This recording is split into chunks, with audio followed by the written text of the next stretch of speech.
out of the bay. We have Bob Bazell also standing by, who's been helping us with some of the scientific aspects of earthquakes and some personal observations, too, because Bob is from San Francisco and has lived with the earthquake menace all his life. It is something that San Franciscans grow up with and talk about quite a bit, don't they, Bob? I mean, there's always a little chatter at cocktail parties and whatnot about the big one that's going to come or when's the quake going to hit. Yeah, it's a constant joke. And in fact, one of the KRON, which has been providing us with this magnificent coverage all evening, has been running a promotion for the last few months, which is a very good piece of promotion for their news, and it shows the diversity of people who live in the San Francisco Bay Area, and the end of it says, how can all these people want to live on a fault line and not want to leave, and as if to say what a wonderful place San Francisco is, and indeed it is. But I think it's always in the back of people's minds. When you've been through an earthquake, and I've been through a few, never one as strong as this, but it's an experience you don't ever forget. And this will change a lot of people's perceptions, I think, about San Francisco and California for a long time, and perhaps generates some more fear than there had been, because there hasn't been an earthquake that's caused much of a loss of life since what is the 1968 or 72, you correct me, on that San Fernando earthquake in Southern California, which was about the same magnitude on the Richter scale. The other thing that's interesting was it was freeway overpasses that collapsed that caused most of the loss of life. There was also a hospital that collapsed in that one. In this one, miraculously, there seems to be very, very few building collapses. There was one in San Francisco, but it was mostly that freeway that caused the problem. The building codes, as we were talking about before when we went back to KRON, the building codes have been very good. Among the things they did, for instance, in the last few years was that they took all the ornamental structures off tall buildings that were made of anything like concrete that could fall on the ground and hurt somebody. But if you looked at some of those pictures, even still, a lot of glass came down and cut people up pretty badly. Chuck? All right. We were talking about the San Fernando quake was in 1971, and there were a number of deaths. It measured 6.6 on the Richter scale.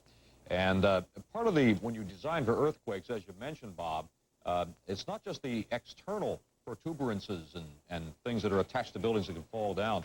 Also inside, there's quite a science to earthquake design and making certain that ceilings are attached properly and pieces of furniture are well anchored that are heavy. Even wall units sometimes can come loose and cause quite a bit of damage. Ceilings can fall and cause quite a bit of damage inside to people who are in essentially earthquake-safe buildings. So you can't stop with the structure. You've got to build also so that the things inside the building can't do damage and that the superficial, the facade, can't fall down.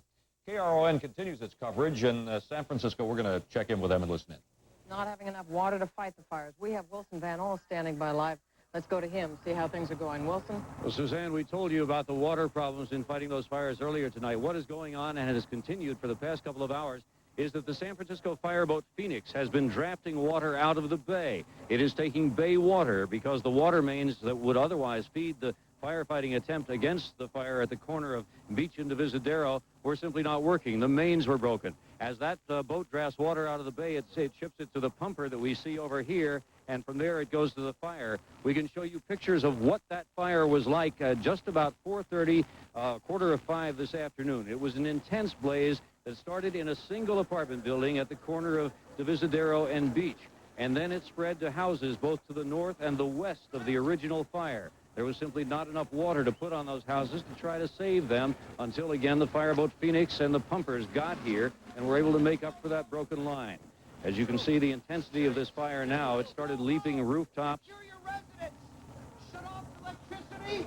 Shut off the gas. And it was so dangerous in the area because of some broken gas lines that people were being evacuated for blocks around. They were not able even to stand around and watch their own homes burn. They were being shooed away from that scene for their own future protection.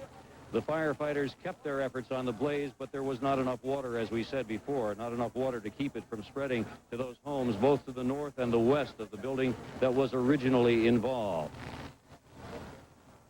Ambulances came to the scene because right next to the fire, there was another building at the northeast corner of the intersection of Divisadero and Beach, another building that had collapsed, a three-story apartment building that they kept bringing people out of.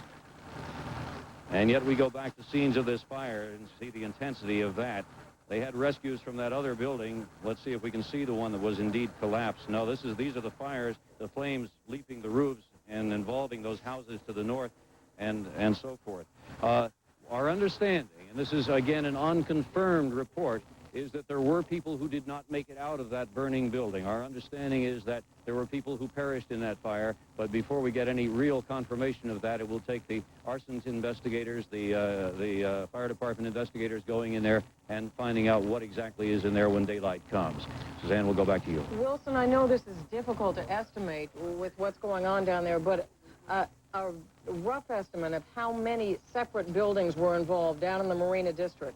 The best we can tell in terms of the fire was that there was one building where it started on that corner of Beach and Divisadero, and we think 2 houses to the north of that and also 2 houses to the west of the original building were involved in the flames and destroyed. There would be water damage and perhaps smoke damage to other buildings, and there are still some other buildings where there were collapses. The one across the street that we talked to you about, and another building, we believe, on Cervantes Street that also collapsed.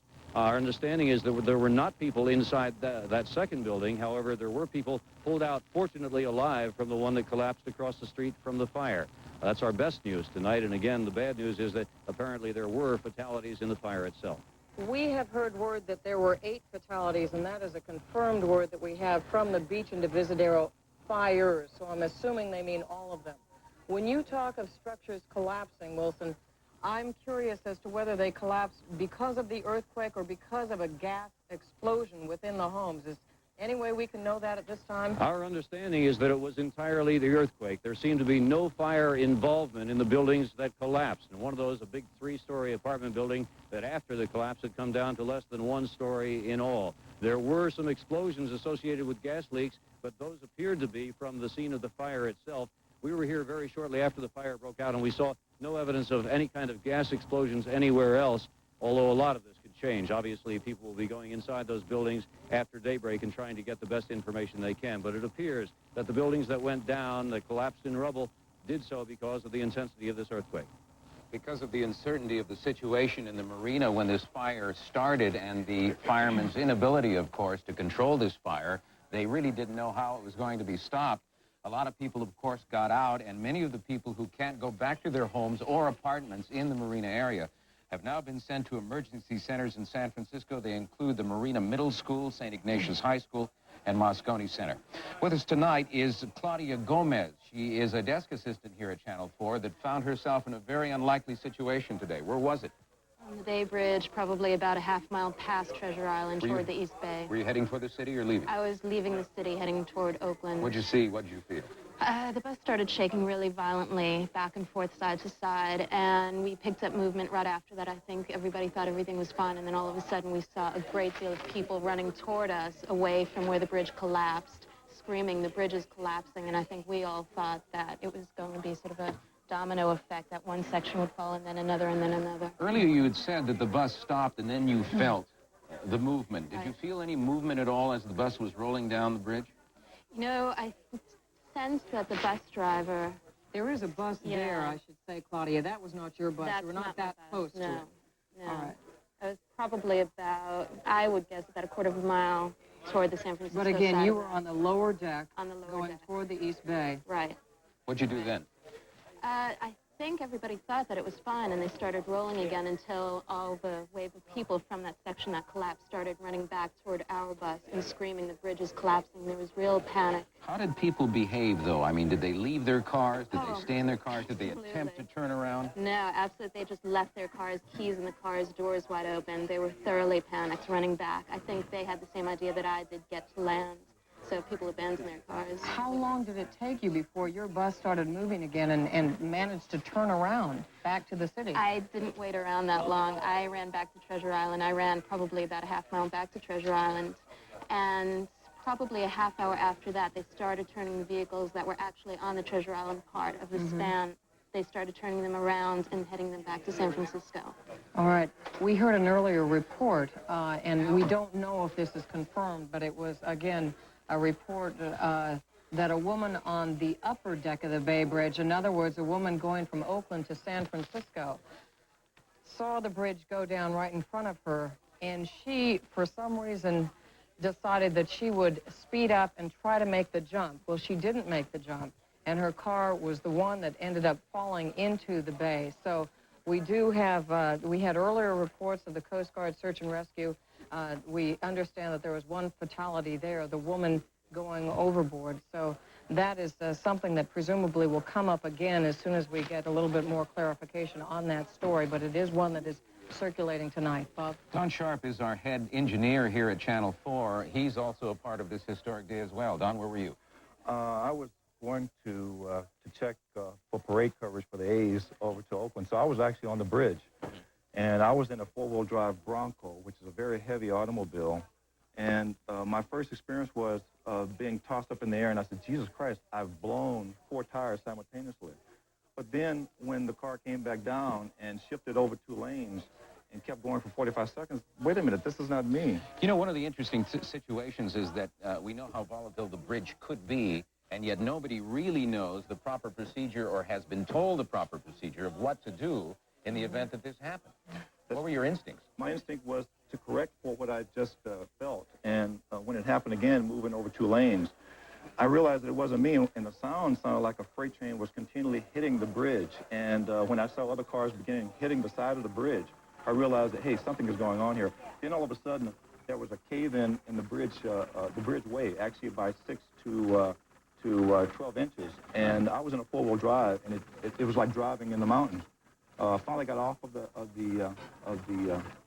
the Bay Bridge and kind of sat on the side, called the assignment desk, and at that point, it dawned on me that it was just 6 to 12 inches of just the pavement had just sunk into the ground, and there was water gushing out from the aftermath of that. This appears to be about a 25, 30-foot span of the upper deck which collapsed, and Yes. we have varying reports on whether the bridge is structurally sound at this point, whether the pavement can be repaired. And the latest word we have is that Caltrans is going to have to look at it very, very carefully tomorrow, but all day tomorrow it'll definitely be shut down. There's nowhere to do an easy repair on this kind of damage. Well, we're already getting some conflicting reports as to when this bridge is going to get back to normal. From the looks of it, of course, I'm no expert on the bridge, but you can see that the bottom pavement has been removed. And it would seem that the option at this point would be for engineers to remove this piece of debris and probably move cars back and forth in both directions on the lower span. We'll see if that happens. I don't know if we have said this, but the 2 cars there were the only ones involved directly in that collapse of the upper deck. And as we understand it, there were no fatalities in those 2 cars. The men and women in them survived. In fact, they walked out of the cars. So as amazing as that seems, it may just be the one fatality from the bridge collapse, and that would be the woman who stepped on the gas and decided to go 50, 60 miles an hour and try to jump the span, which did not work, and she landed in the water. We just received a report that at 11:39 Pacific Standard Time, we felt another aftershock, and our word is that it measured 4.1 on the Richter scale. We get no specific location on this, but we will remind you that seismic experts have been telling us all night that this may not be the end of it. In fact, they are issuing warnings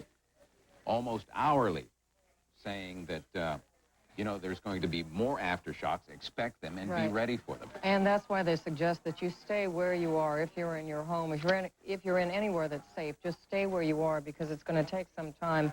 And as power comes back on, it's not going to be restored all at once, but PG&E is going to do it in a regimented fashion so that they don't overblow their own system. But it'll be starting tomorrow morning. We've just gotten word that Vice President Quayle has landed at Moffett Field, and we'll have more on his itinerary as we go. But we're going to Anthony Moore right now. He has been covering the calamity at the Cypress collapse. Anthony? Well, Bob and Suzanne, the chaos of the initial moments after the earthquake has turned into some more organized chaos here. We're at the command center that Oakland police have set up for the Cypress section of the freeway disaster. Behind me, you can see the freeway. This section did not actually pancake, but the far side of the freeway, clearly the pylons on the upper tier have broken free, and it is now perched precariously over. Said some rescuers, it's simply the rebar on this side which is holding this section of the upper part of the freeway from actually collapsing again. And they're worried about those aftershocks, but they're also worried about all the people who were on that freeway at the time of the earthquake. Now, most of the initial victims, the people who were on this section at least, were able to get out. On the other sections that we were at earlier, we have some tape of that. Most of those cars were so badly crushed that most of the people were not saved. But what you're looking at now is a rescuer about to take down one victim who survived with minor injuries, a young man. There you can see his still booted feet coming down on a forklift. It was a combination of rescuers from the fire department and individual citizens. In fact, the man you're looking at standing or kneeling over the victim stayed with the victim while he was trapped in his car. He said for 2 hours. The man was moaning, screaming, trying to have somebody free him. And it took the jaws of life, those hydraulic jaws, to open up the car, which was crushed almost like a sardine can, and get him out. Fortunately, in that section, there weren't that many other cars. I'm told that there were some cars in the area which were so totally obliterated that there couldn't be anybody alive, but it was not bumper-to-bumper traffic at this time. What you're looking at now is raw video which we shot just moments after the rescuers were able to bring this victim down. This is now must have been about 9 or 9:30. You lose track of time at this time. That's a close-up shot of the rescuers attending to the victim. A young man, I am told. Rescuers did know who he was. We only know that his name, I believe, was Tim. They did not want to release his full name until his family had been notified. But he apparently was suffering only from a loss of blood, from shock, of course, and some leg injuries. And he was one of the only people that we have heard of actually being brought out. That does not mean that rescuers are not trying, however, to look for more victims. They have apparently brought in a number of dogs, and they just held a conference here, we understand, to determine what they're going to do next. With these dogs, we are told they're planning on going in the areas that people are not able to get into, where the top section has crushed down. Sir, we're live on the air right now. I do not care, sir. I guess we're being pulled off. You are? Can you tell me why? No, you know there's a Well, disaster. I guess we're being pulled off the air right now. We're going to have to throw it back to you, Bob and Suzanne. Okay, Anthony, it's part of the liability to be in a dangerous area like that. But, of course, Anthony is trying to get as much information as he can, and we'll be checking back with him Well, and momentarily. it could be that they need to get more PG&E special light trucks in there so that they can see what they're doing. In that case, of course, we understand why that has to happen. We have Mark Thompson joining us in the studio right now. Mark?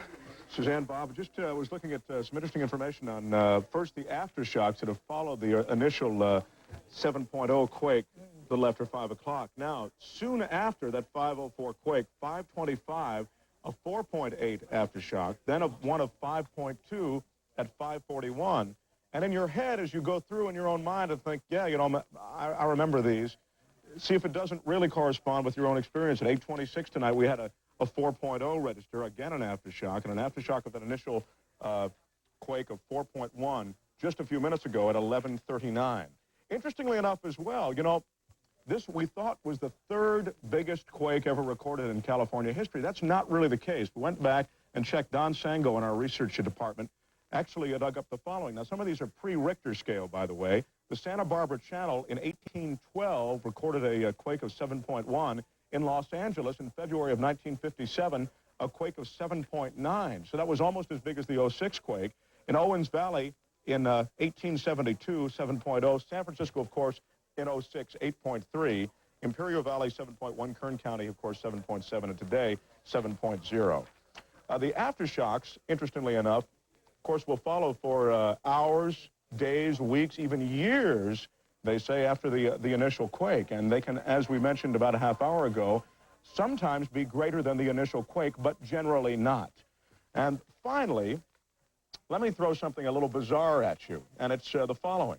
The National Oceanic and Atmospheric Administration had issued a warning to coastal areas today, and this is something we spoke about the last couple of nights on the news, for a high tide of 6.8 feet. This is the highest tide in several years.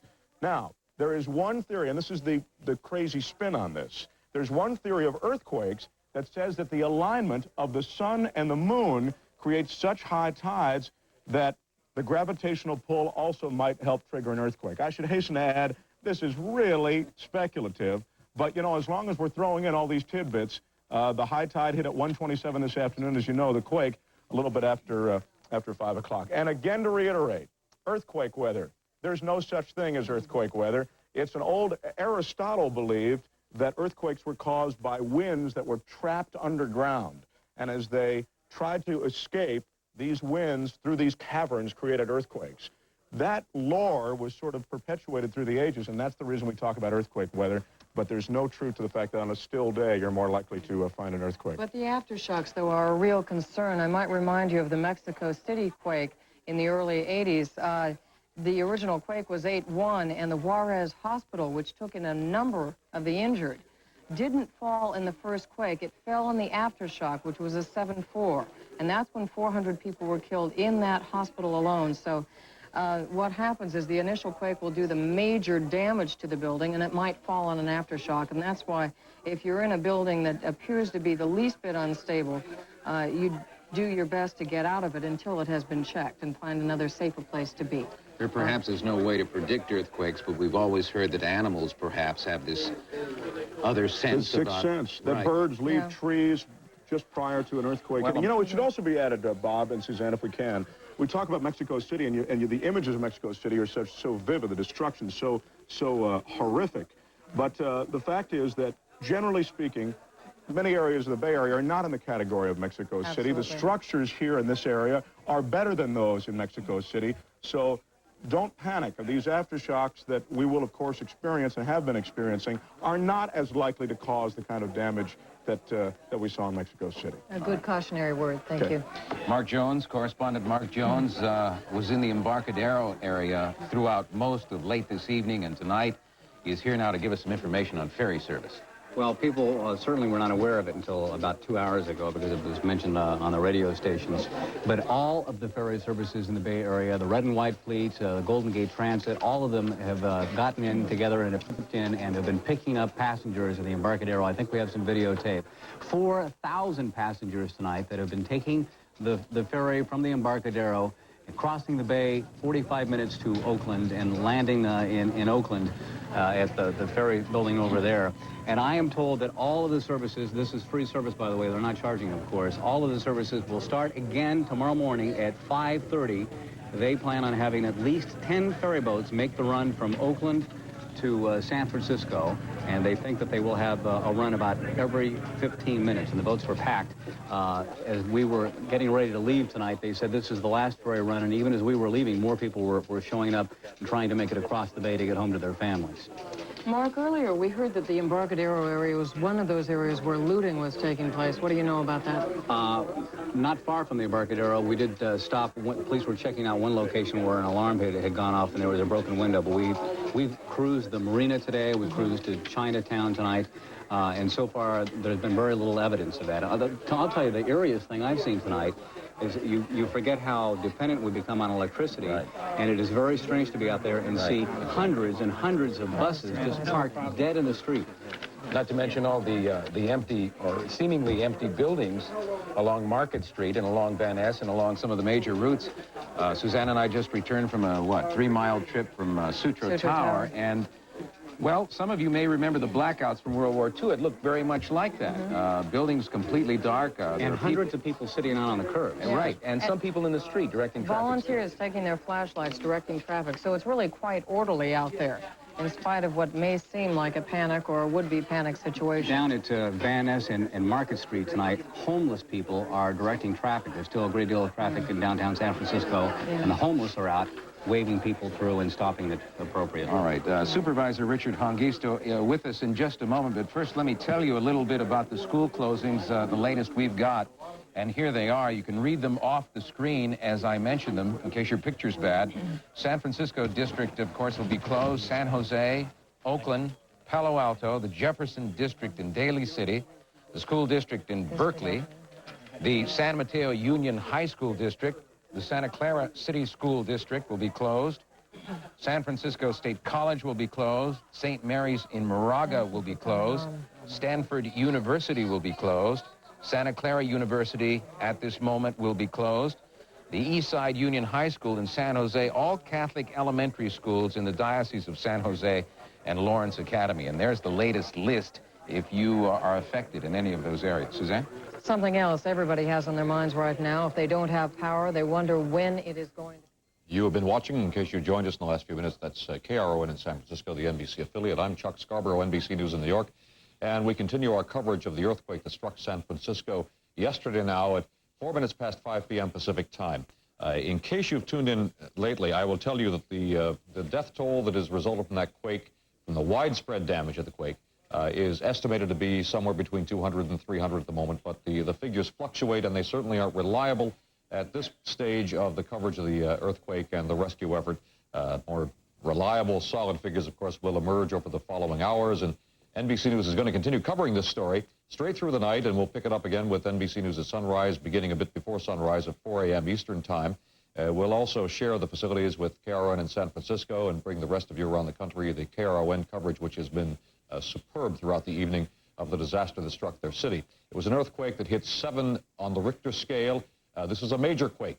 It caused considerable damage throughout the area, damage radiating as far as 250 miles from the epicenter in Santa Cruz.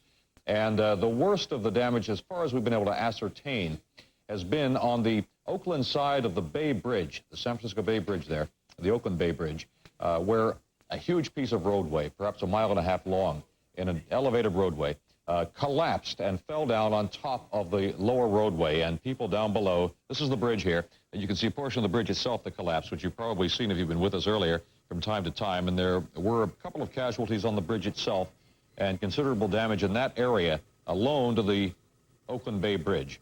But on the eastern approach to the bridge, Interstate 880, there was a major collapse, and perhaps we'll see that in just a second if you haven't seen it before, where the concrete pillars simply splayed out like somebody doing the splits.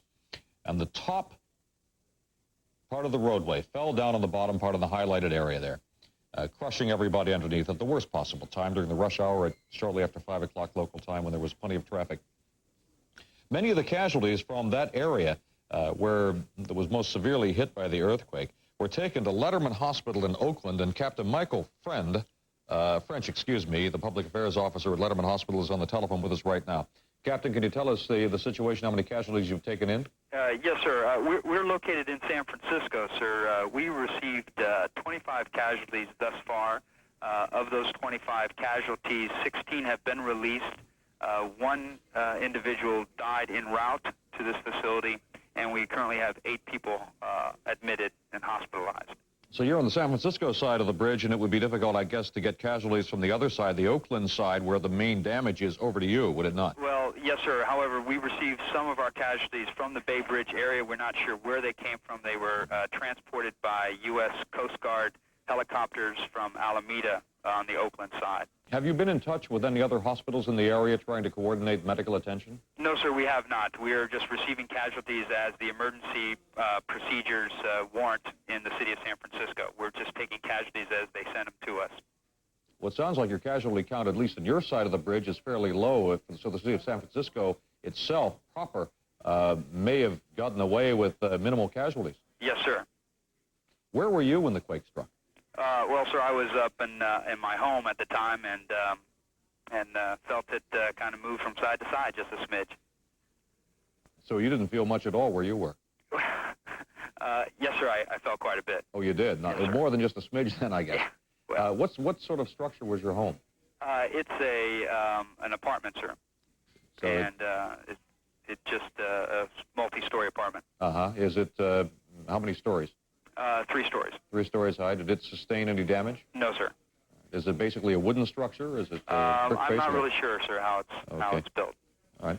We're going to move on. Thank you very much, You're Captain Friend, for the update in Letterman Hospital in San Francisco. Now, in Santa Cruz, we have Sister Julie Heyer at Dominican Santa Cruz Hospital, and Santa Cruz was very near the epicenter. I think it was about 7 miles away from Santa Cruz, California, and we haven't heard a lot out of Santa Cruz, so perhaps we can get an update on the situation from Sister Heyer.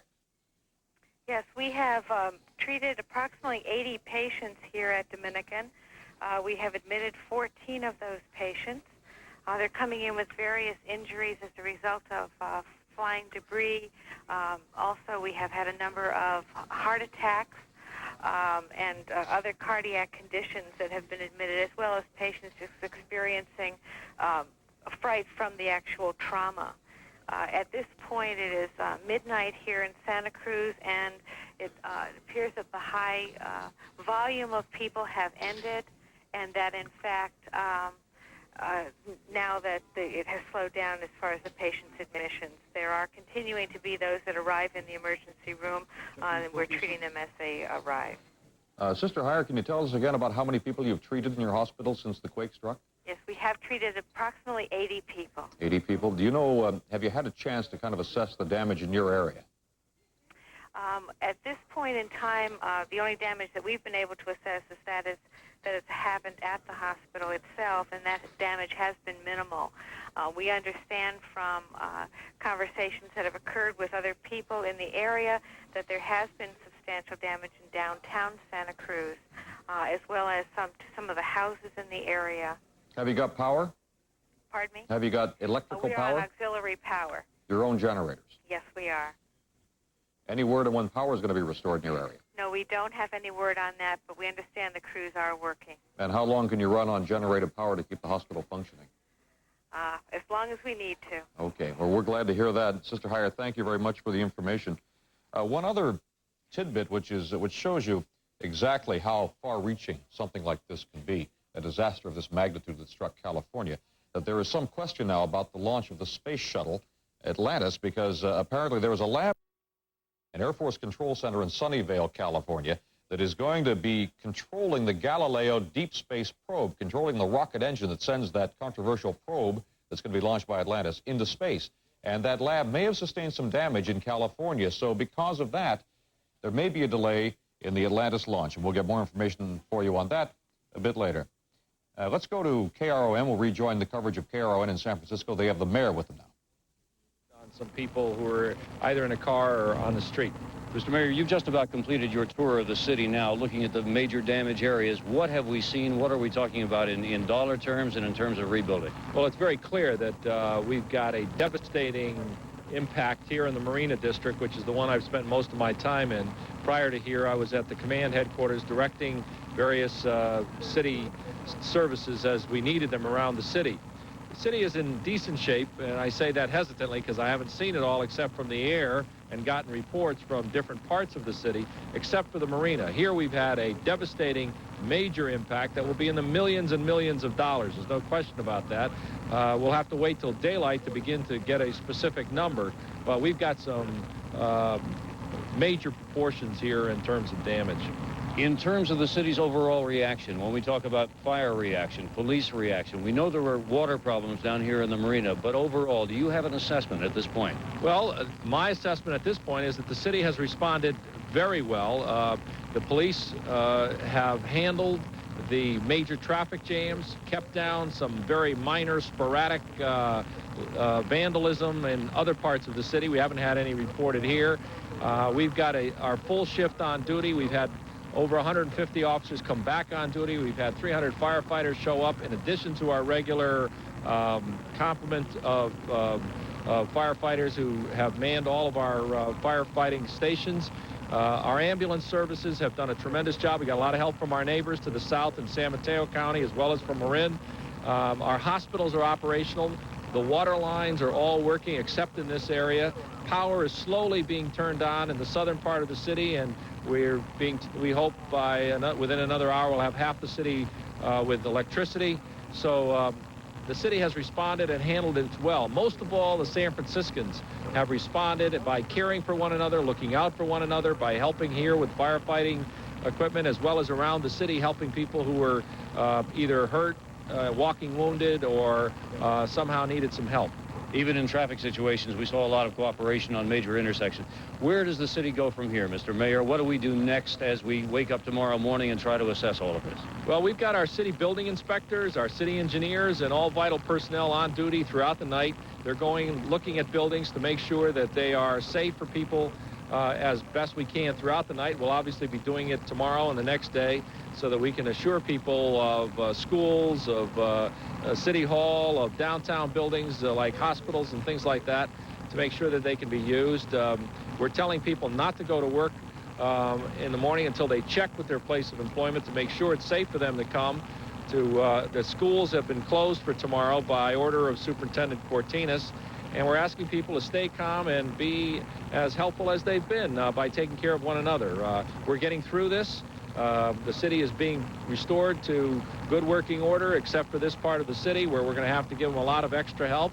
I've declared a local state of emergency to make us eligible for whatever federal state assistance is available for people, and obviously we're going to need a lot of it because this is going to cost the city and the individual homeowners and businesses a lot of money. The best assessment we can get right now from the man who runs the city. This is Mayor Art Agnos. Back to you in the studio. Wilson, may we ask another question? A question I'm for Mr. wondering Agnos. if there are people who are unaccounted for, perhaps trapped in elevators without the power working. Is there any collection of missing persons reports? Mr. Mayor, have you heard any reports of missing people in the city of San Francisco, people who are unaccounted for at this point? Well, I was over at the Red Cross shelter a few moments ago prior to coming here to look at the damage, and there's some uncertainty about people that are in the building, but we don't have all of the names recorded because we've been getting people in there as fast as we can from those who were evacuated here as well as those who lost their homes from the fire, and we don't have them all recorded yet. So people are asking, and we don't have all the answers yet, but each hour we're getting on top of it, and we're getting those answers. So that still apparently is an unknown. Any more questions while we have just the mayor a quick here? question, Certainly. Wilson. I'd like to know from the mayor what he and Mayor McHenry have discussed, and if Mayor McHenry is going to send him any police assistance. Have you heard any talk about sending police assistance, I guess, from the city of San Jose? Have you talked to Tom McHenry? Yes, I have. I've talked to Mayor Tom McHenry, who was a good neighbor, by calling me and saying, whatever you need, we're in pretty good shape. They didn't get damaged very badly, and offered whatever they might need, we might need. And we're handling this. What we really did need and got from San Mateo as well as from Marin was ambulance services to get people to hospitals. We've done that, but our firefighters have responded magnificently. Our police, our medical personnel, our Department of Public Works, they're on the job tonight, right now as we speak, and have been since our disaster plan kicked into action at our command post. And so we're in charge of the city. It's under control. And we're just asking people to cooperate just as they have been and respond like they have been by taking care of one another, making sure their gas is turned off, and not going out in the streets until daylight and we got some more information for them. We thank you very much, Mr. Mayor. We'll go back to you, Bob and Suzanne. Those are Thank you, Wilson, and Mayor Agnos. two gentlemen that certainly have their hands full tonight. Absolutely. For those of you who are just joining us, we do have a map to show you of where the epicenter is located, and that is in Santa Cruz. We understand, although this has not been pinpointed yet, near the Lexington Reservoir, up there in the Santa Cruz Mountains. So it's about 50 miles southeast of San Francisco, 10 miles from the city of Santa Cruz. We understand there's quite a bit of damage in Santa Cruz proper. All right, Oakland got the worst of it. San Francisco got some of it, but what about some of the outlying communities in the Bay Area? Here's Greg Lyon with more on that. Bob, Suzanne, we've been checking with some of the communities around the Bay, and I'll just run through some of what I know, starting with the town of Alameda. Alameda fared very well.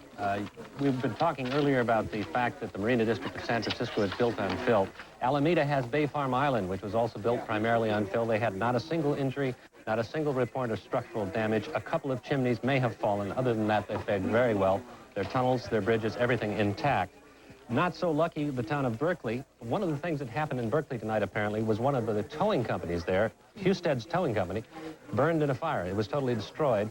And apparently, so were several cars that had been towed to the structure. Police don't yet know to whom those cars belong. The UC Hotel at 1040 University suffered major structural damage and has been evacuated. At 800 Bancroft, there was a chemical spill, and hazmat teams were called in for that. Burlingame, there was some high-rise hotel problems east of 101 in Burlingame. The Amfact Hotel, which is jammed with World Series fans, took significant damage in the shake. The two top floors of its elevator tower peeled away, and the hotel's sprinkler system went off, drenching all the guests. At the new Hyatt in Burlingame, engineers are checking out the corner supports on that structure, but it remains open for business. A high-rise office building at 851 Burrowway had significant damage on the lower floors. Burlingame officials have sealed it off until engineers can check it out. But there were no deaths, no fires in Burlingame. Power failed shortly after the quake, and it remains spotty tonight at this hour. Finally, Emeryville, we've gotten through Emeryville. They had major structural damage to many buildings collapsing in town.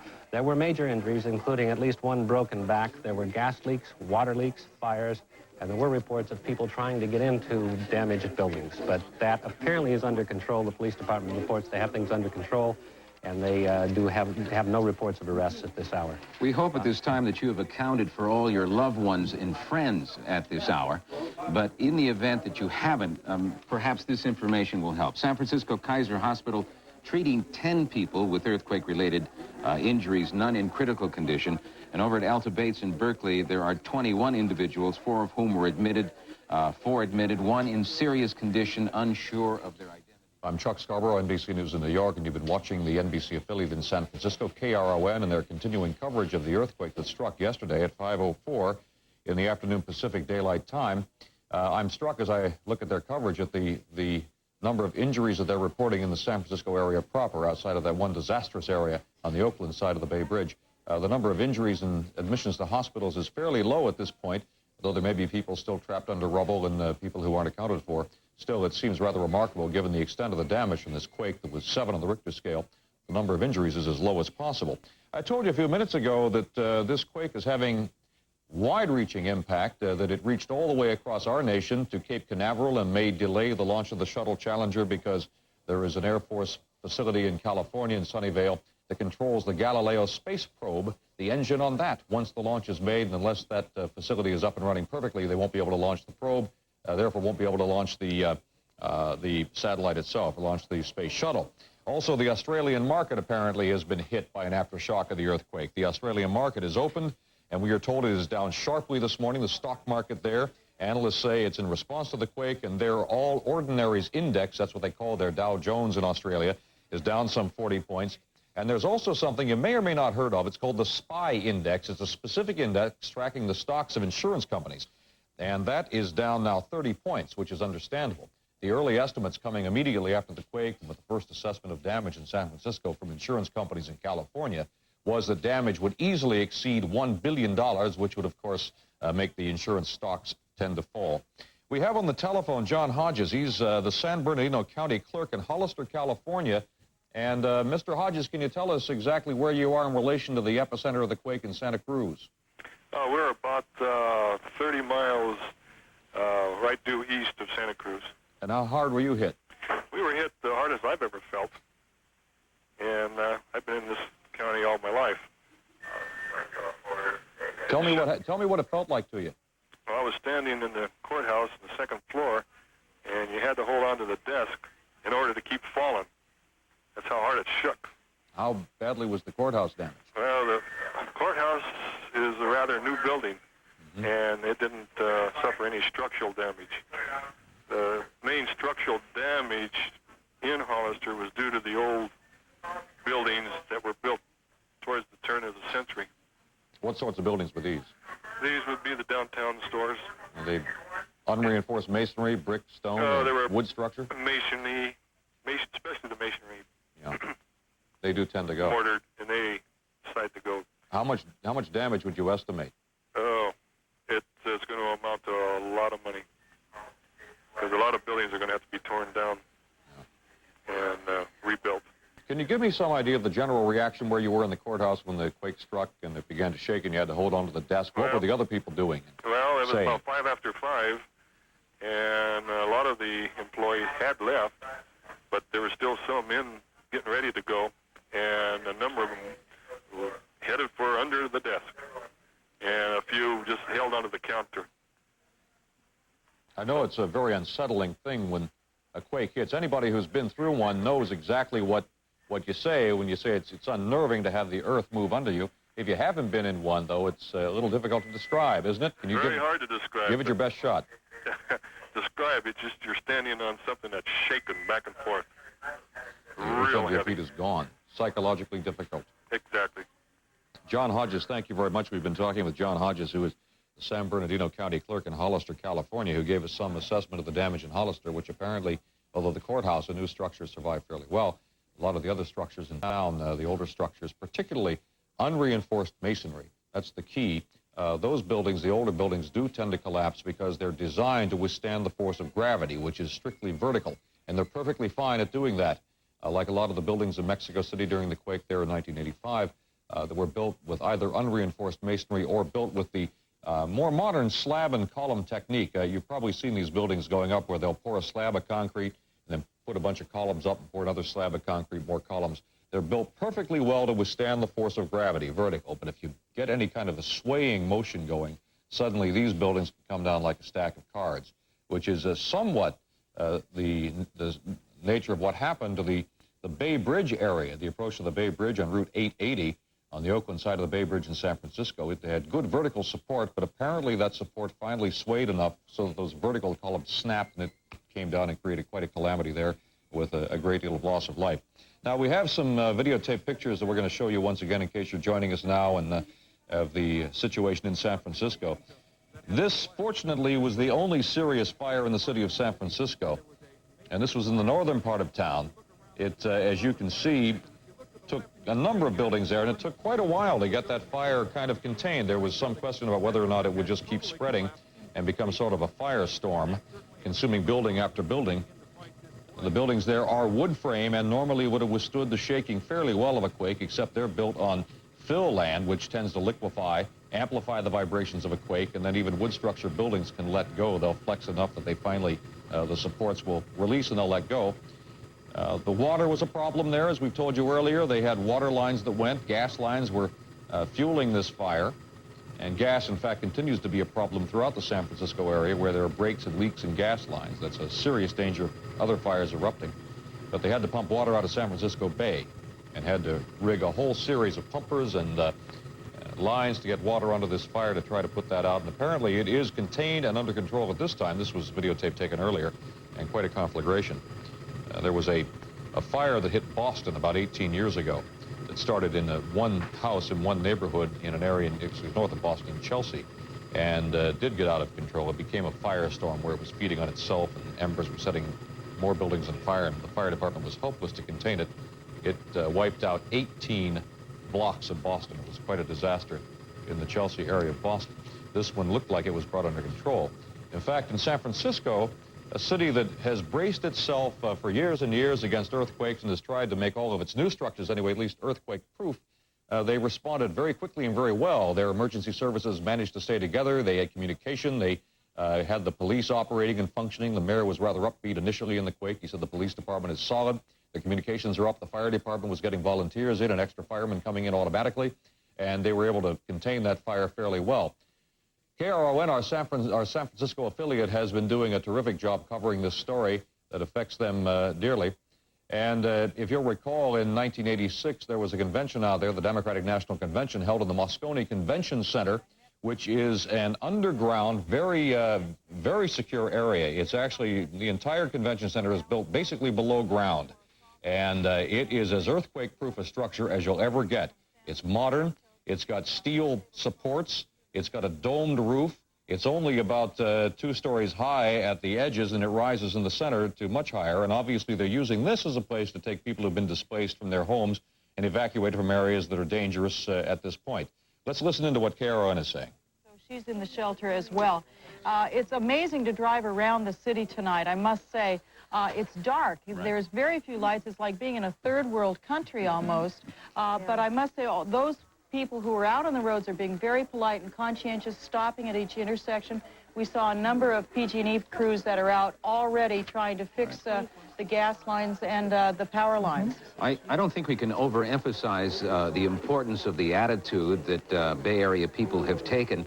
We'd gotten some scattered reports earlier that after everybody ran out of their house fearing another major aftershock, families actually gathered together, pooled their resources, pooled their food, and were cooking on the front lawn and pretty much taking care of one another, which is, I think, a good statement on our character and our courage. You know, I covered the earthquake in Armenia in February. I went to see the aftermath, and thank God it's not as bad here as it was there. But tomorrow's going to be a day where we're all going to have to kind of get a little rest and assess what's going on. And the only advice that I've been hearing the police say over and over is don't go on the roads if you can possibly help it. stay where you are tonight. Wait till first light so we can see what's happening, because when you drive on these streets, you know there are bumps that you can't see even with your headlights on. Right, and then, of course, there's the fear of the aftershocks. We've had 4 already, maybe more coming. People can check, I might say, with the Red Cross emergency numbers. If you need a place to stay tonight, if you're out on the street, call your local Red Cross and they can direct you to a shelter. All right, thanks, Lynn. Joining. Okay.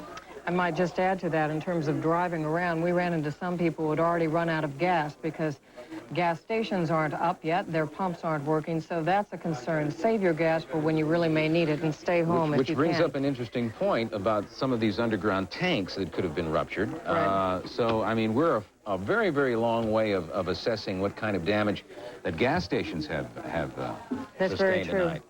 Let me, before I get to a South Bay report, quickly I want to let you know that we have an emergency medical report from the Alameda County Coroner's Office. Now, of course, the Alameda County Coroner's Office is the one handling the large number of people who have died in that 880 freeway collapse, the Cypress structure that collapsed south of the Bay Bridge toll plaza. And we have heard different figures about the fatalities. We assume from the Office of Emergency Services their latest figure is around 100. Earlier they had said it might go as high as 250. So at any rate, a large number of fatalities. And the Alameda County Coroner's Office at this time is asking for refrigeration companies to please contact them as soon as possible. The coroner's office has run out of space. So if you run a refrigeration company, if you know somebody who does and perhaps is not hearing this report, the Alameda County Coroner's Office would like to hear from you. Secondly, 2 children were rescued 40 minutes ago from the Cypress collapse, and they were rushed to Alta Bates Hospital. Now, we've been telling you about and showing you some of the rescue operations going on in that 880 overpass, the double deck there. And 2 children, fortunately, rescued 40 minutes ago. That's some of the good news that's coming out of it, because we haven't heard a rescue in the past hour or so. Their parents, unfortunately, I just read now, died in that collapse. The children are on their way to the hospital. But the kids survived, and we expect to hear many more reports. We are hopeful we will hear many more reports of rescues in that situation. Hopefully that information will be coming in. In the meantime, let me bring you up to date on the South Bay. We have some footage from there. We'll start with Santa Cruz. Now, what you're going to see in Santa Cruz, there is this area on Highway 17 where you saw the crack in the highway. A portion of 17 is completely closed because of this slide that went right down onto the Highway 17 stretch there in the Santa Cruz Mountains. Now, the exact location of that crack is on Summit Road. That's where the epicenter was, and that is right along the San Andreas fault line. Los Gatos is the area you're looking at now. You're seeing damage to a store, plenty of broken glass on the street, shattered store windows. Some of the merchants left their stores after the quake. Some stayed behind to pick up the pieces right after the quake. So there are shots like this taking place throughout the Bay Area. Again, we see a ladder in an office building with computers, a lot of computers in that office. Again, that last footage was from the South Bay. And a lot of computers going to, of course, be out of operation tomorrow because of, you know, the situation that we've been talking about for the past few hours. There are, as we have reported, a number of emergency shelters here in the city. One is, of course, at the center, at the main emergency center in San Francisco, Marina Middle School, St. Ignatius School, and at Moscone Center. And now hear from a woman who lived through this quake today, as we all did, but she is very thankful tonight. Here's what she had to say about it. Move. So I crawled across the floor while the earth was still moving. And what happened when you went home? I mean, did they tell Panic. you to stay? I think I was in shock when I went home. We tried to they wouldn't let me go back in the building, but I went back in anyway and grabbed a few things, and I think I was just in shock, and I couldn't see. It was all black. Yeah. There's a woman very lucky to be alive tonight, going through what, well, we've all sort of waited and feared, and it has happened. There is sadness in the Bay Area for, of course, the families who have lost loved ones, but there is still hope that those, particularly those in the East Bay who are trapped in that freeway collapse, course, will find some salvation of sorts tonight. We will recap once again and show you the pictures that are making history here in the Bay Area. And we'll begin with this famous structure, the other bridge, we have kiddingly called it. It is the San Francisco-Oakland Bay Bridge, and this is the cantilever section, the part leaving Oakland and heading toward San Francisco. About a 50-foot stretch of this bridge, as you can see, collapsed, falling on the lower deck, trapping 2 cars. This was the nightmare. This was the nightmare. It's called the Cypress Collapse. We are calling it the Cypress Collapse. It is a section of 880 that leads out of the city toward the east, toward Alameda. And as you can see there, the force of a 7.0 earthquake literally took this overpass and turned it into a toy. The Marina fire, 3 confirmed dead here. This is a troublesome fire that firefighters here in the city had a lot of trouble fighting because of lack of water, and for some time they had to siphon water out of the bay to fight it because all the pipes carrying water in this area were damaged or destroyed. There was a large wall that collapsed at 6th and Brannan. We were saying Townsend earlier, but at 6th and Brannan we have 5 confirmed dead. We're still checking on the whereabouts of 3 people who were missing. Down in Santa Cruz, of course, a lot of buildings and road damage. It's the story that we are seeing all through the Bay Area tonight. Virtually every county was affected by this 7.0 earthquake, an earthquake that was felt virtually the extent of the state of California, as far north as Eureka, as far south as Los Angeles, and people in Reno were rocking tonight from this one. Suzanne? All right, well, we have given you pretty much information about the fires along the Marina District that's down by the waterfront near the Fisherman's Wharf area of San Francisco, but that's not the only place where there were fires. And so we have Austin Longscott, one of our reporters, who was at another area in the Fillmore District, and you ran into a tragic situation there. That's right. This is one of those little tragedies, one of many little tragedies in this earthquake. This is a woman named Jardine Cobb who came home to find her apartment dark, and she lit candles in order to be able to see. And apparently the candles set her apartment on fire. And I think we have some pictures to show you. Should we presume that there was a gas leak in the house, Austin? Is that... No, not as far as we know. There was no gas leak. But she lit the candles, she was talking to a friend on the telephone, and she fell asleep. And when she woke up, she saw flames. The apartment was burning. She tried to telephone the fire department. She called 911. Of course, the phones were out. And there may have been a number of those kinds of situations tonight. Exactly, with the 911 not working. That's right. That's right. All right. I'm sorry, but her condition? She's fine. She is okay. She is fine, and her cat, the cat who lives with her, is also fine. She was hunting for him. When I got there, she found him. They have a place to stay. So nobody was hurt in the fire, but she lost her home. That's right. All right. Thank you, Austin. I know you had pictures of this, but somehow in the shuffle, we'll get to them as soon as we can re-rack things. Okay. Thank you very much. All right, we have fresh video to show you right now of the rescue effort that we are KRON being San told Francisco that we're watching here. I'm Chuck Scarborough with NBC News in New York. Our coverage of the San Francisco earthquake continues. And we can see the latest footage now coming into KRON. A casualty here, one of a number of casualties in this quake. The San Francisco officials are now saying that indeed there were 250 confirmed dead in the collapse of that double-decked section of interstate, the interstate highway in Oakland. This is according to the Highway Patrol. Now, this figure could, of course, change. In disasters of this magnitude, oftentimes the figures do shift one way or another. We can, of course, hope that it shifts downward, but at the moment, the Highway Patrol is confirming 250 confirmed dead in that major area, the major disaster on that roadway you've seen collapsed. There are going to be many stories as the days unfold coming out of San Francisco, stories of heroics, stories of tragedy, stories perhaps of opportunity as well, taken to take advantage of this situation. We have in San Francisco Greg Jones, who was the night manager of the Majestic Hotel. Now, the Majestic Hotel was built in 1902. It was one of the few buildings that managed to survive the great quake in San Francisco in 1906, the one that was 8.3 on the Richter scale. And I'm wondering what the situation is now, Mr. Jones. Is your hotel still intact after this one? As a matter of fact, it's in really good condition, and I don't think we're real surprised because the hotel has been through this before. She's kind of an old pro at this. Do you have any power, any lights on in the hotel now? No, all we have is candles and one phone line. Unfortunately, we are full of guests right now. Every room has at least one guest in it, and we also have some of the neighbors in the area staying in the hotel lobby tonight, sleeping on the sofas.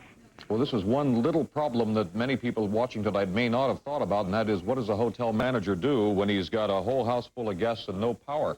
Well, you know what? The people have been real troopers. They kind of huddled around a couple of radios and a little portable television set for a few hours in the lobby tonight, and they've been real helpful and real cooperative. It's been good for us. Most of the staff is also here, and we're sort of staying up all night long seeing if we can clean up what little damage there is. I'll bet you've swapped some interesting stories, too, about this quake already, haven't you? Yeah, and it's kind of hard keeping track of the news. I mean, there are a lot of rumors going around, but we're getting everything that anybody can hear because there are so many people listening. What was your experience when it hit? Well, actually, I wasn't on the property. I came over here just after that. I was in a laundromat across town, and it was pretty scary. When something like this happens, you always think that this is the big one they're always talking about. Uh-huh. And this was a pretty big one.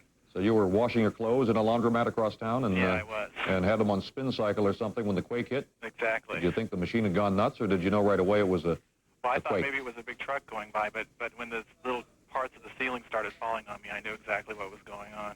It was kind of a drag. Did you run straight into a doorway? Did you react the way San Franciscans are taught to react? No, I didn't. I ran straight through a glass doorway and a big glass window. I ran out into the street, which is exactly what we shouldn't do. Uh-huh. Well, you're lucky you didn't get injured, did you? No, not at all. All right. I And you, left my clothes there, though. what are some of the stories you've heard from some of the guests in the hotel once you got there?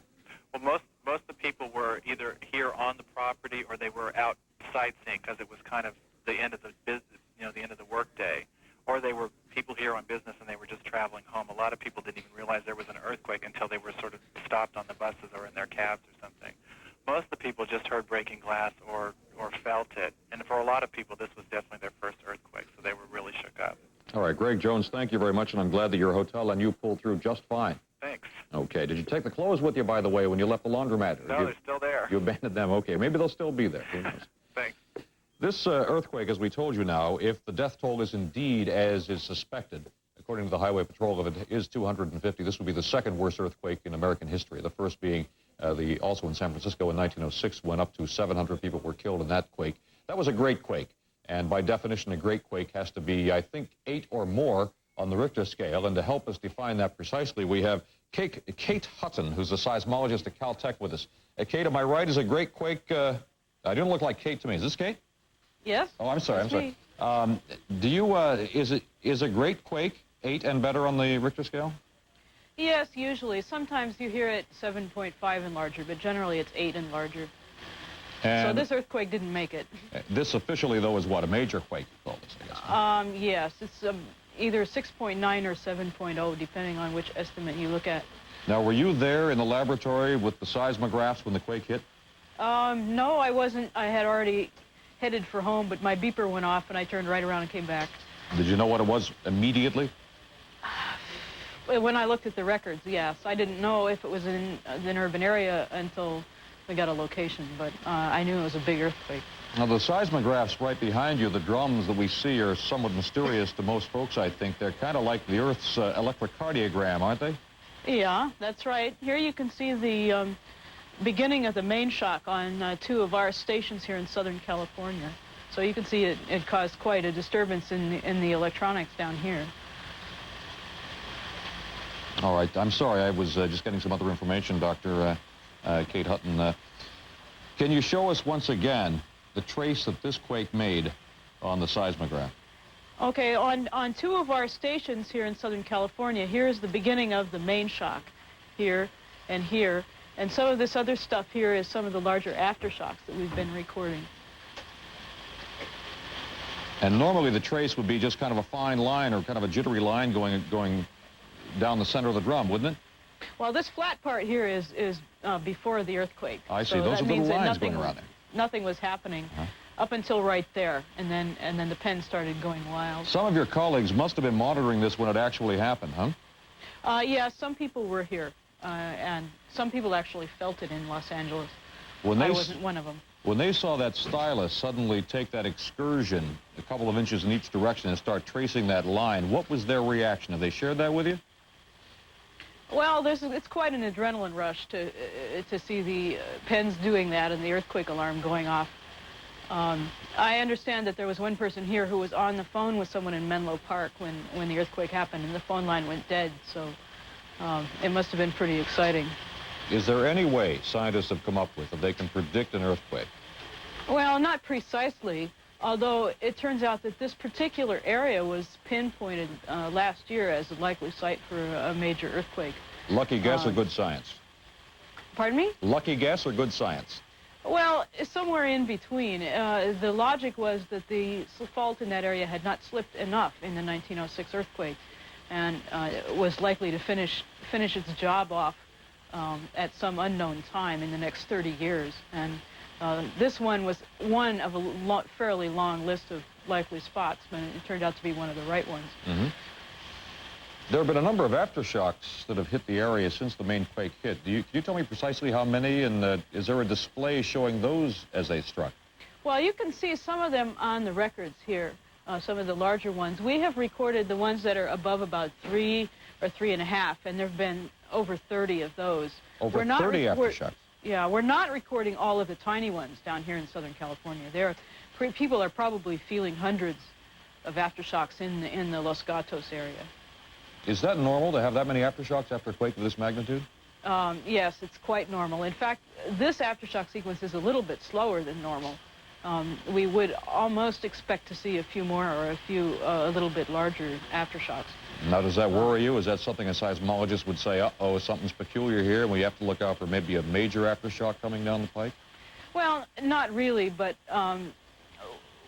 I would say, I guess, that it's lucky for the rescuers in San Francisco having to work around those damaged buildings that we haven't been having as many and as large aftershocks as we normally would. Do they need to be especially cautious, though? I mean, how many days do we have to worry about aftershocks that can be severe enough to cause further damage? Well, it's normal for aftershocks to go on for weeks at an increasingly rare time scale. So the worst would probably be the next few days, but then after that, we might still occasionally have one that's big enough to cause damage. All right, Kate Hutton, we thank you very much for sharing your knowledge of seismology with us. And are you a baseball fan, Kate? Not really. Okay, well, I have some news for those who are, though. We have a note on the World Series. The baseball commissioner, Fay Vincent, says his decision is going to be made late Wednesday on whether or not the series will resume and when it will resume. There are unconfirmed reports that say that the Oakland Alameda County Stadium suffered worse structural damage than the Candlestick Park area, and Candlestick, the home of the Giants, reportedly had holes in the upper deck large enough to see through to the lower stand, so there was damage to both stadiums out there. You saw some evidence of that in some of the earlier coverage. People actually were taking chunks of concrete as souvenirs away from the stadium in Candlestick Park to take home as a rather odd World Series souvenir. Although baseball fans have done even odder things, they once at Shea Stadium took the turf after a playoff game. We're going to rejoin KRON in San Francisco, our NBC affiliate, in their coverage. More people injured. This is an amazing structure built back in 1936. Engineers say it could never be duplicated again. We keep hearing talk about building another bridge side by side to take care of the commute nightmare. Right. But this is a bridge that in history could only be built once. Here's a freeway that was built, and engineers apparently assuring a lot of people that it was safe. We had no reason to doubt them. But there will be an investigation on this half-mile stretch or mile-and-a-half stretch of I-80, the Cypress overhang or the double-tier freeway. 880. It used to be called Highway 17. Highway and they 17, changed the the name name is to right. I-880. But there will be an investigation of that. All right. We're going to be here a long time. We want to remind you that, yes, that if you have your batteries working or if your electricity is on now and you're able to receive our signal, we'll be here all night long bringing you updates. Whatever comes to us, we'll pass on to you as quickly as we can. For the moment now. We'll be back right after this.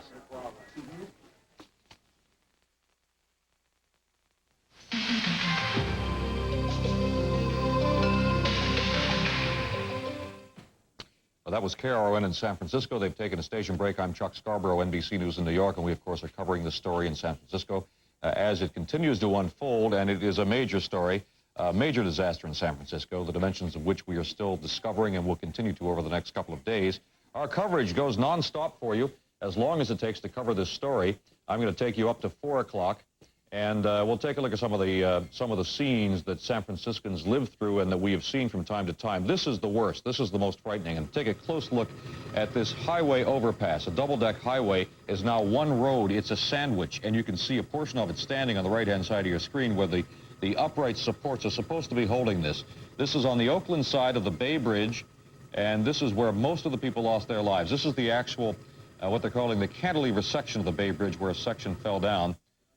This looks to me like immediately after the quake or during the quake, when there was a great deal of confusion. You can see quite a bit of damage to houses on the left-hand side of your screen. That probably was a two-story house reduced to one, another one that had heaved off the foundation there, a wood frame home. Here is a rescue effort to try to save a person who was trapped in the rubble of some collapse in San Francisco. The death toll, as we've been telling you, has risen and fallen according to various reports. The latest from the Highway Patrol is that 250 people died in that collapse of the freeway, Interstate 880 in Oakland. And there are other deaths as well. There are deaths in building collapses in San Francisco itself. There was one case where a building, an old unreinforced masonry building made of brick, collapsed and fell on top of a number of cars, and 6 people were crushed to death. There was one area of particular concern near the wharf area in San Francisco, near Fisherman's Wharf, and that you saw there where the fire broke out because of natural gas lines that had ruptured, and some spark or another set them off, and then, of course, they had difficulty getting enough water to suppress the fire, so there was a lot of concern that many of the old wood frame buildings in that area would catch one by one and the fire would spread, although, as I've told you earlier, they have got that under control now, apparently. This is interior damage. Now, you think in terms of exterior damage in many cases. This is the San Francisco airport, and you can see many of the ceiling tiles fell down. They wouldn't tend to do serious damage to somebody, but they could certainly cause a bit, and that was a grim scene we saw right there, a person obviously deceased in the rubble of a collapse in San Francisco. The quake struck at 5:04 San Francisco time yesterday. The San Andreas Fault, which has been the source of so many seismic events in California over the years, released some more of its pressure, the pressure that builds up when these giant tectonic plates that form the Earth's crust gradually move, and they grind against each other, and pressure builds and builds, and then along the fault lines where these two plates meet, right there through the San Francisco area down the San Andreas Fault, that pressure will suddenly release. And when it releases, there is an energy wave, a shock that spreads out from the epicenter of the release, and that's what spread through, measuring 7 on the Richter scale through San Francisco, spreading outward 250 miles, felt as far away as Los Angeles. We're going to rejoin San Francisco now, rejoin KRON, our NBC affiliate in San Francisco. Beginning to get a lot of information in here, and obviously the federal government will do everything that possibly can to help, but at this point we're just assessing. Through the night, officials from 25 federal agencies began arriving at the Federal Emergency Management Agency, which will coordinate the federal response. And Rand Peterson is the associate director. As we are in the assessment and evaluation phase, while that is going on, we have already activated our emergency support team. We are in communications with the state in Sacramento, California, and have had a number of phone calls with their emergency management community in Sacramento already. We are in communications with our FEMA personnel in San Francisco on the Presidio with the 6th Army. Peterson said his agency will begin action once there's a presidential emergency declaration triggered by a state request. But he said the fact that the governor wasn't in California won't slow the response. No, the state of California has a very good continuity of government program. They have a hierarchy established by the legislature. Lieutenant Governor is there, and I perceive no problems. And Transportation Secretary Samuel Skinner was dispatched to the scene as the president's personal representative. The president has directed that we go out and make an assessment. We're very concerned about making sure that everything possible is being done, not only by state and local officials, but by federal officials, and the effort is coordinated. San Jose Representative Don Edwards said he was going along with Skinner to make sure it happened that way. Well, we're going to ensure that the federal government does pull out all the stops and has total aid and transportation and everything we need. That's why we're going out. The plane carrying Skinner, Edwards, and San Jose Representative Norm Mineta left from National Airport just after midnight East Coast time for the Bay Area. The first federal response was underway. The Federal Emergency Management Agency took considerable heat for what the victims of Hurricane Hugo perceived as a slow response to that disaster. At this point, the agency is eager not to let that happen again this time. Washington, Kevin McCullough, News Center 4. All eyes of the nation, of course, on San Francisco and the Bay Area tomorrow, and we will, of course, know more on the extent of damage from the 7.0 quake that struck at 5:04 Pacific Standard Time this evening, this day. We're going to Anthony Moore and Tom DeVries right now. They are standing by where a massive rescue effort is underway near the 880 freeway, what was once the 880 freeway. Well, Bob, we're standing about a block and a half to 2 blocks further from where I did my last report. While Tom was en route, we were basically kicked off the command center area along with the rest of the media. They've marshaled us here, and they've told us that they're going to have some kind of statement soon, but they haven't. Behind us is the devastation that you have seen all evening, the cantilevered expressway, just the top tier falling on to the middle tier. And we just saw a large crane coming by, came right by us, a 165-foot beam, it said on the crane, the largest in the United States. So clearly the construction effort is working to try and perhaps prop this up to keep it from falling further if there are any aftershocks. Now, Tom DeVries, East Bay correspondent, has been on that middle area, that middle cantilever, right after the earthquake happened. And Tom, you want to describe for us the kinds of things you saw? It was the cars that had been on the upper level of the 880 freeway, of the Nimitz. In other words, they had been headed south toward the main part of Oakland and the airport and so on, were by and large thrown off the freeway. There were very few cars left up, but when we first got here at 5:15 in the afternoon, we found cars and trucks in the street. Many victims being pulled out or extricated from the mashed up vehicles that were both on the top and on the street. The bigger problem was that the amount of concrete that fell down in the northbound part of the Cypress structure and squashed the cars in between, and they are still looking. We saw dogs being brought in. Anthony and I both saw dogs being brought in to help find the victims, although, as Jerry McCune, our photographer, points out, there's been so much fire in between the two parts of the freeway, it would be difficult even for a dog, I think, to find the victims. There are very few victims. Now, at the first couple of hours, the first hour and a half, we saw a lot of people taken out. I was just over at the medical section over here at the triage center. They're sitting around waiting, drinking coffee and soda pop and waiting for victims to come out. There are very few victims evident. That's right. It's fair to say that the rescue effort is being done in a massive scale, but individual victories are very small. We, earlier this evening, were able to see one victory. This is not far from where we're standing now. About 8 o'clock tonight, just as we arrived, you can see this van obviously crushed by the pylon that fell down. It may, in fact, have fallen off from the top. In the upper right-hand corner of your screen, an upturned bus. Now, I don't know if we're going to take some of this, but this is, well, I guess we won't.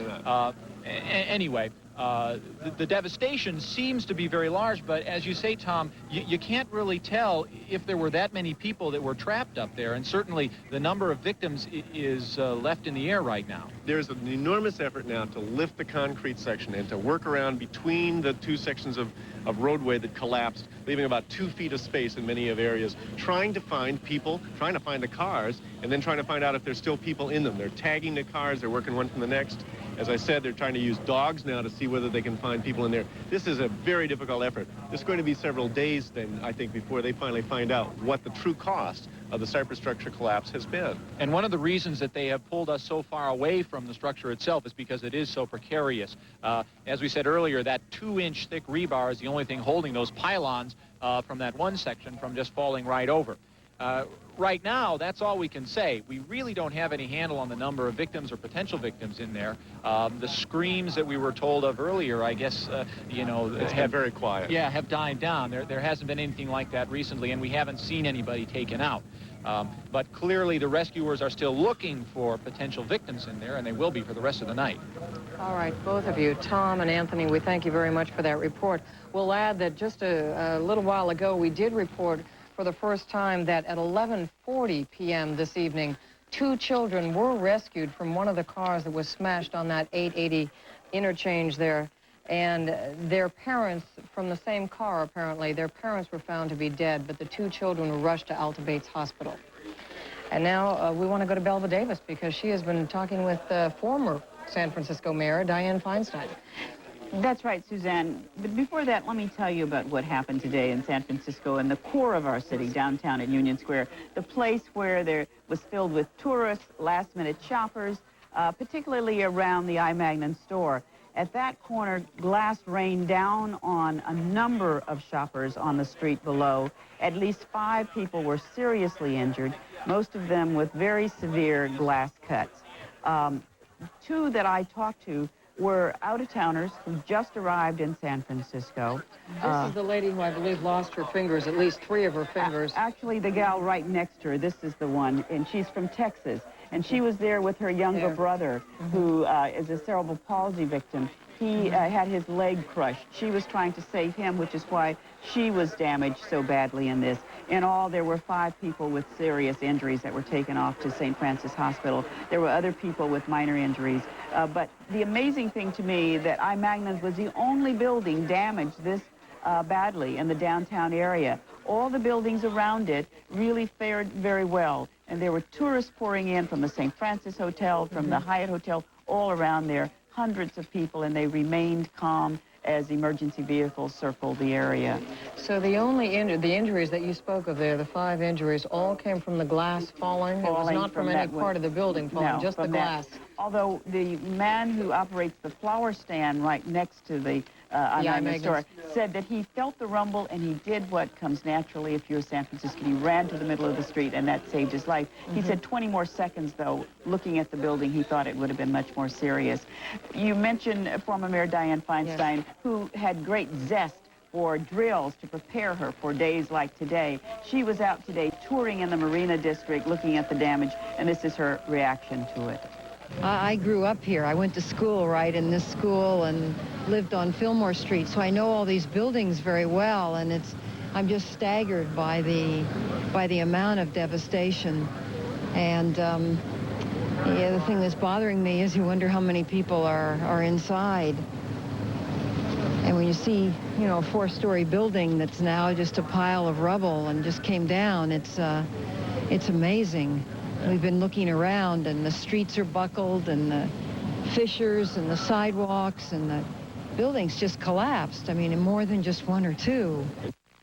Former Mayor Dianne Feinstein, who every year had a drill where she would dress up in her uniforms and get into the helicopter and fly off and prepare for a day like today. But nothing really prepares you for the real thing like what hit San Francisco Yeah, she today. has seen in her tenure a great deal of tragedy. She was the one, of course, who came out and announced the assassination of George Moscone. That's correct, but she was still very shaken. That is her old neighborhood. That's her old school.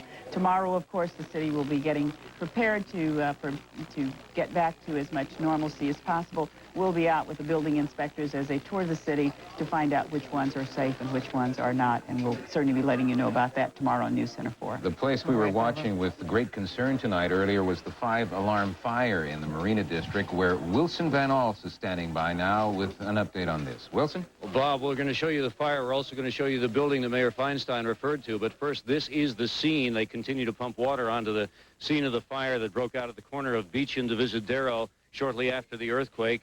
The fire, as we understand it, was touched off by a gas explosion inside a corner apartment building. This is Chuck Scarborough, NBC News in New York, and you're watching the KRON coverage, our San Francisco affiliate of the earthquake that struck San Francisco today. San Francisco rocked by an earthquake measuring 7 on the Richter scale, damaged by the 2nd worst quake in American history, if the death toll is as is suggested in the latest wire copy here from the California Highway Patrol. The worst, of course, also being recorded in San Francisco back in 1906. This is the damage, and obviously the fire is under control in the area that was being burned so savagely earlier in the evening. Coverage of this quake continues from NBC News in New York and from our affiliate in San Francisco with NBC News at Sunrise and John Palmer in just a moment.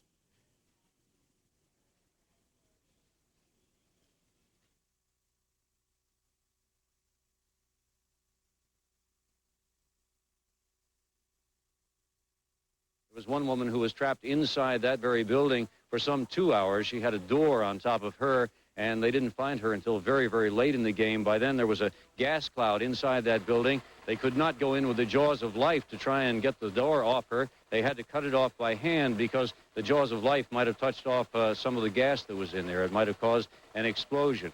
A devastating scene in the marina, a swath of destruction that was cut essentially from the northwestern corner of the Marina District down to the southeastern corner with buckled sidewalks and the devastating fire that we just saw on these collapsed buildings. Back to you, Bob and Suzanne. The thing that is most curious, Wilson, if I can hold you there, is the situation that firefighters found themselves in.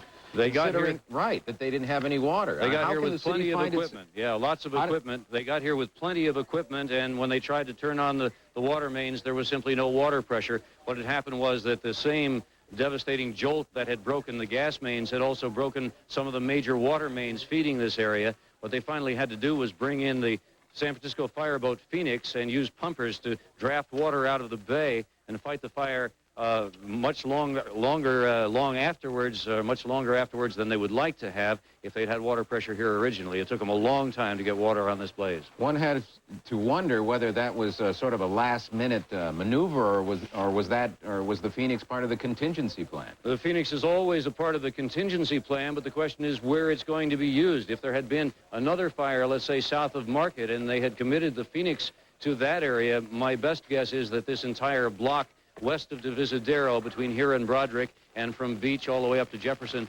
probably would have burned. That fire was leaping roofs, and if the fireboat Phoenix had not been available to fight this fire, if it had been committed somewhere else, this thing would have been much worse than it was. All right, thank you. Wilson Van Alst for your final report. This is NBC News at Sunrise with John Palmer. Good morning. We're going to continue our coverage now of the devastating major earthquake that struck San Francisco last evening. Here at our NBC News desk in